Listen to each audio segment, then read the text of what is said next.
Hello दोस्तों, एक बार फिर से आपका स्वागत है आपके अपने न्यूज चैनल में, जहां आपको मिलती हैं देश और दुनिया की ताजा तरीन बेहतरीन बड़ी खबरें। तो दोस्तों बने रहे हमारे इस वीडियो में और साथ साथ में हमारे चैनल को सब्सक्राइब करना ना भूलें। साथ में बेल आइकन जरूर दबाएं जिससे आपको हर खबर की अपडेट मिलती रहे।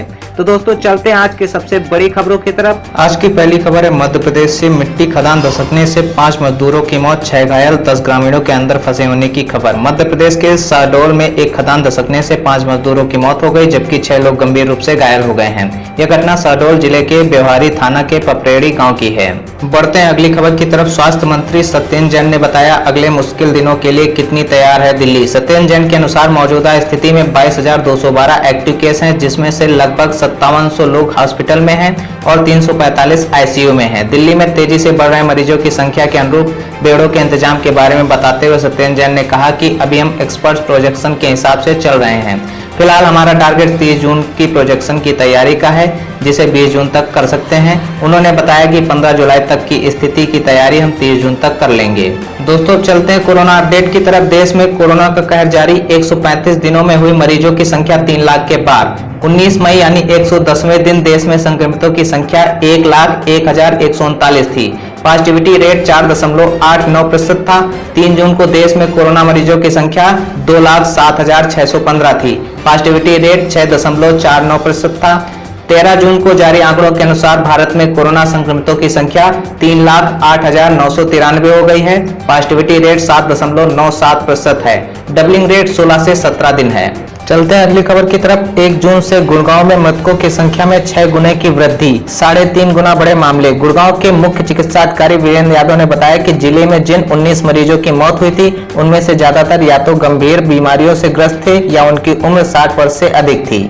बढ़ते हैं एक और बड़ी खबर की तरफ। केंद्रीय मंत्री के जन्मदिन के कार्यक्रम का वीडियो वायरल होने के बाद पुलिस ने दर्ज किया मामला। बीजेपी के इस कार्यक्रम में सोशल डिस्टेंसिंग जैसे जरूरी नियम चकनाचूर होते नजर आए, जिसके बाद मल्हारगंज पुलिस के पूर्व विधायक सुदर्शन गुप्ता और अन्य के खिलाफ प्रकरण दर्ज किया गया। इस घटना का वीडियो सोशल मीडिया पर जमकर वायरल हो रहा है। चलते हैं एक और बड़ी खबर की तरफ। आजमगढ़ मामले में हुई कार्रवाई पर मायावती बोली यूपी के सीएम दे राय दुरुस्त है, अच्छी बात है। यूपी के आजमगढ़ में एक दलित लड़कियों के छेड़छाड़ और मारपीट के मामले में 12 लोगों की गिरफ्तारी हुई है। इस कार्रवाई पर बीएसपी सुप्रीमो मायावती ने सीएम योगी आदित्यनाथ की तंज के साथ तारीफ करते हुए कहा कि यूपी के मुख्यमंत्री दे राय पर दुरुस्त है, यह अच्छी बात है, लेकिन बहन बेटियों के मामले में कार्रवाई आगे भी तुरंत व समय से होनी चाहिए तो बेहतर होगा।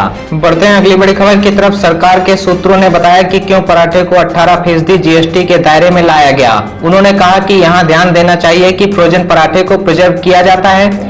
बड़े ब्रांड इन्हें ऊंचे दामों पर बेचते हैं क्योंकि यह वस्तु मुख्य नहीं है। इसका इस्तेमाल समाज का वो वर्ग करता है जो इसके टैक्स का भुगतान भी कर सकता है।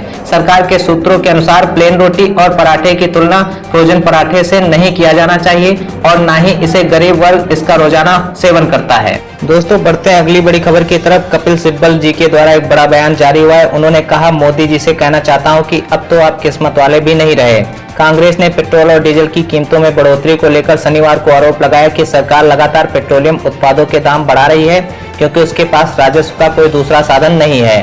पार्टी के वरिष्ठ नेता कपिल सिब्बल ने यह दावा किया है कि कोरोना संकट के समय भी भारत में पेट्रोल पर कर दुनिया में सबसे ज्यादा 59% है, जो कि बांग्लादेश के बाद है, और सरकार आम लोगों को कोई राहत नहीं दे रही है। गौरतलब है कि पेट्रोल की कीमतों में शनिवार को 59 पैसे प्रति लीटर और डीजल की कीमतों में 58 पैसे प्रति लीटर की वृद्धि की गई।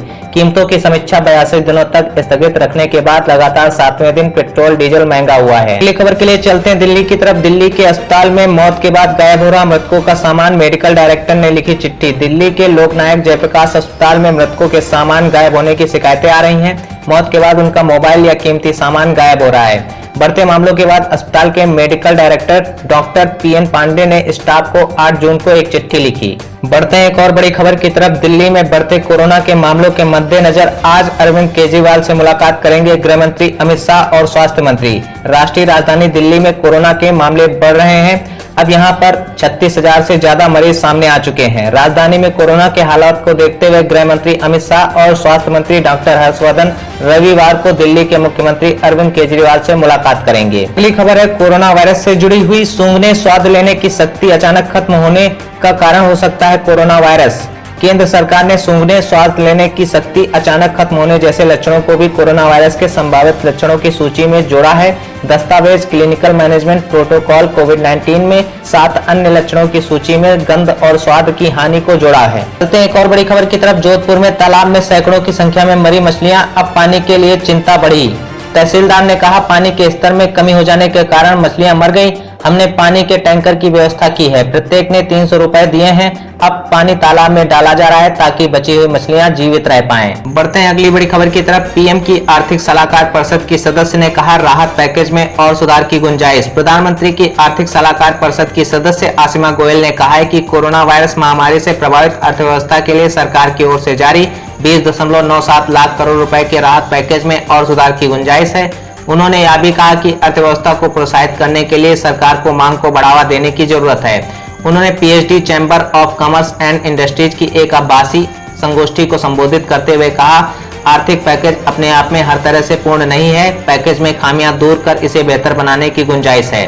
प्रधानमंत्री की आर्थिक सलाहकार परिषद की अंशकालिक सदस्य गोयल ने कहा कि ज्यादातर राहत पैकेज वित्तीय क्षेत्र से जुड़े हैं और अर्थव्यवस्था को प्रोत्साहित करने के लिए मांग और आपूर्ति का तालमेल बहुत जरूरी है। बढ़ते हैं अगली बड़ी खबर की तरफ। नेपाल की संसद ने भारतीय क्षेत्र को शामिल करने वाले नए नक्शे को किया पारित। नेपाल की संसद में शनिवार को उस नए नक्शे को पारित कर दिया गया जिसमें भारतीय क्षेत्र को भी शामिल किया गया है। मानचित्र को अपडेट करने के लिए एक संविधान संशोधन बिल पर मतदान करने के लिए विशेष सत्र आयोजित किया गया। चलते हैं एक और बड़ी खबर की तरफ। बीजेपी नेता के द्वारा एक बड़ा बयान जारी हुआ है जिसमें उन्होंने कहा है कि राजस्थान में विपक्ष के फोन कॉल टैप कर रही है कांग्रेस। राजस्थान विधानसभा में विपक्ष के उपनेता राजेंद्र राठौर ने कांग्रेस पर निशाना साधते हुए शनिवार को आरोप लगाया है कि मुख्यमंत्री अशोक गहलोत के नेतृत्व वाली राज्य सरकार जांच की आड़ में विपक्षी विधायकों के फोन कॉल टैप कर रही है। उन्होंने दावा किया है कि यह काम विधायकों को प्रलोभन दिए जाने के लिए कथित तौर पर धन राजस्थान भेजे जाने के जांच के बहाने हो रहा है। चलते हैं अगली बड़ी खबर की तरफ। पीएम मोदी ने वरिष्ठ मंत्रियों के साथ की बैठक। कोरोना से लड़ाई में भारत द्वारा उठाए गए कदमों की समीक्षा की। बैठक में दिल्ली समेत विभिन्न राज्यों और केंद्र शासित प्रदेशों की स्थिति का जायजा लिया गया।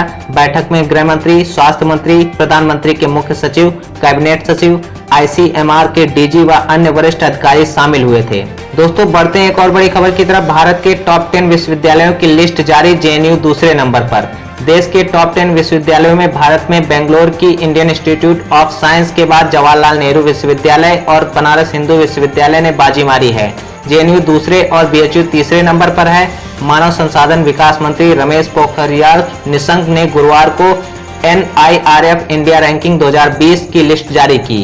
चलते हैं एक और बड़ी खबर की तरफ। अलीगढ़ मुस्लिम यूनिवर्सिटी में ऑनलाइन होंगे 10वीं और 12वीं के बोर्ड एग्जाम। छात्रों को मोबाइल नंबर अपडेट करने के निर्देश। अलीगढ़ मुस्लिम यूनिवर्सिटी स्कूल बोर्ड ने 10वीं और 12वीं क्लास के सभी छात्र छात्राओं से कहा है कि वो एप्लीकेशन फॉर्म के साथ अपने मोबाइल नंबर और व्हाट्सएप नंबर भी अपलोड करें। ये निर्देश ऑनलाइन एग्जाम के चलते दिए गए हैं। बोर्ड ने कहा है कि ये तमाम डिटेल्स अपनी ईमेल आईडी के साथ 20 जून तक सभी छात्र उपलब्ध कराएं।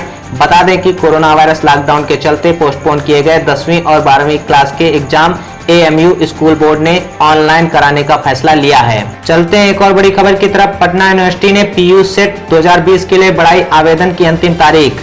पटना यूनिवर्सिटी ने PU सेट 2020 के लिए आवेदन प्रक्रिया की अंतिम तारीख को आगे बढ़ा दिया है। उम्मीदवार अब 14 अगस्त तक एंट्रेंस एग्जाम के लिए आवेदन कर सकते हैं। ऑफिशियल वेबसाइट पर जारी नोटिफिकेशन के मुताबिक सेल्फ फाइनेंसिंग कोर्स समेत विभिन्न अंडर ग्रेजुएट और पोस्ट ग्रेजुएट कोर्सेज में एडमिशन के लिए ऑनलाइन फॉर्म जमा करने की प्रक्रिया शुरू हो गई है।